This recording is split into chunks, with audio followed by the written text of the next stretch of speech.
This week on Just the Tip Tuesday, we're going to show you how to tie a string curb chain just like this. This has a Fiador knot on either end. Very useful knot to learn, but also quite challenging. So buckle up, Buttercup, because this is going to be a tough one. So to begin, we're just going to show you how to tie the basic Fiador knot. And this would be how you would start a halter or anything. This is just the basic knot. We're going to have to change it just a little bit when we incorporate the chain, which does complicate things, so let's keep it simple to start. So we're going to take our blue one and we're just going to form a loop with it. Alright, and then notice I came over the top of both of those. We'll call this loop number 1. I'm now going to form loop number 2. It's always helpful with this knot to keep this area pinned so nothing moves. I'm going to form loop number 2 at the top right there. So we're just crossing, and again I'll hold that, but so we crossed over the top. I'm now going to form a loop number 3, and I'm going to go underneath all of that and exit. Alright,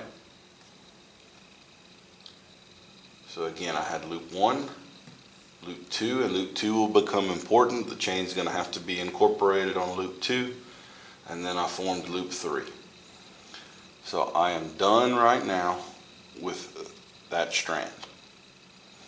Now again I'm going to hold it up here, just pinning it with my finger, and I'm going to take my yellow strand and I need to come over and through loop number 2 so that it just forms a wrap like that. Alright, now we're going to bring the yellow strand underneath these 3 strands. So we're completely under loop 1, we're under the first leg of loop 2, and now we're going to come out and go over the top of the last part of loop 3. Okay, so under, under, under, over. Alright, now the loop we're about to form is the other loop that will eventually incorporate the chain. So we're going to have to do it a little different when we bring the chain in, but this is the final leg of the knot. So we're going to go over loop 1, we're going to go underneath where they cross, we're going to split this pair, and then underneath again. So over, under, over, under. We're going to split these 2. So we're going through there, and then under again. Alright, let me pull that down. And again, over, underneath both, splitting the pair, underneath. We're then going to hold our center again, and we're simply going to come around and out the top, just as we have with the others. So I'll anchor that and pull it. Okay. This, believe it or not, is the completed Fiador knot. So we're going to take this loop to the outside that we made, the last one that we completed, and loop number 2. We're going to bring those around and hold them, and then we're simply going to pull all of our ropes at the top, our 4, and we're going to just snug it right down. That is the completed Fiador knot with the 2 loops on the bottom and then all 4 strands coming out the top. So if this were a rope halter, this would be where you would attach the lead rope. There's your Fiador knot that would go up into the noseband and the rest of the halter. Okay, so now we've got our actual chain in the picture, and we're going to have to incorporate it this time around. I have found it's very helpful if you can put something heavy on top of that loop to kind of hold it there for you. I'm not going to do that because it obstructs the picture, but we will just hold it down. We will again make loop number 1 by crossing this over. Now remember, loop number 2 became one of the drop loops of the Fiador. So we need to go through the chain as we're doing loop number 2. Bring the chain up into the picture. And again, we cross at the top, and we're going to form loop number 3 and come out the top. Okay, we are now done with that right hand strand. So I'll get my chain out of the way a little bit here. Now our left hand strand, we come over the top and out the bottom of loop number 2.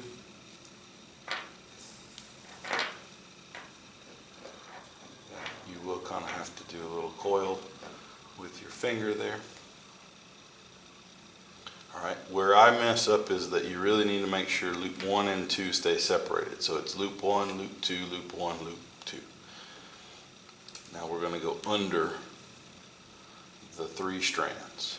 So all of loop 1, half of loop 2, and then you come out the top of loop 2. Alright, and again, make sure you separate out loop 1 and loop 2 there. Now this is where it does get a little bit trickier. It took me a while to figure this part out. So you're going to bring this around, but because this loop will become the second drop of the Fiador knot, we have to go through the chain now, but we have to go through from this side.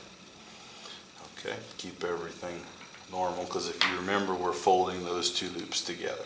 So it needs to come from this direction.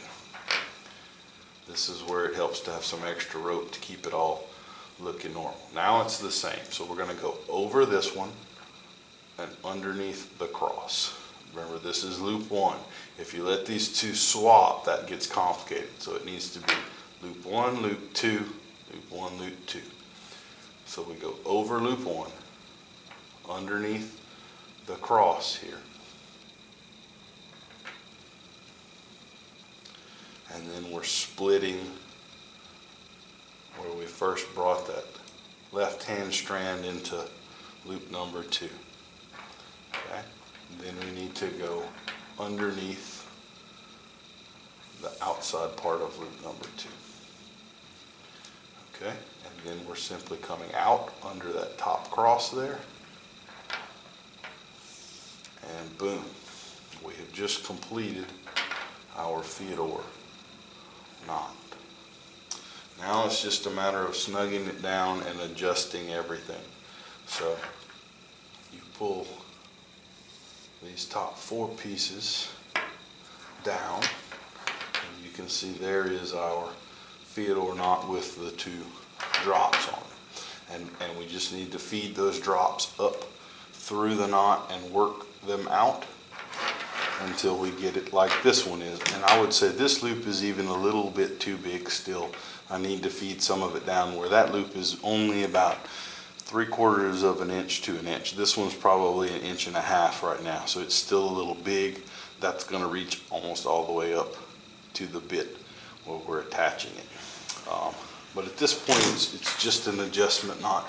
You can always push it together to get slack, and then you're feeding that up through, and you have to chase it over and down and around, and then pull it down tight again until you have it looking like so. Again, expect to get frustrated, expect to untie this a whole bunch of times. Most of the people that I have heard that learned to tie the Fiador knot spent several hours working on it. That certainly rang true for me as well. I have done a lot of braiding, a lot of knot tying in my day, and this has absolutely been the most challenging of all of the knot and braiding projects that I have taken on. So best of luck. Once you learn how to do it, I mean, it took me a while. I'm having to work around the camera, but I can knock one of these out in less than a minute at this point. So once you do a few, I went ahead and made 6 of these chains immediately when I figured it out, and it's really no trouble for me at all now. So I hope that helps you out. We're going to do another video coming up in the near future on how to do a rope halter using the Fiador knot. But anyway, thanks and have a blessed day.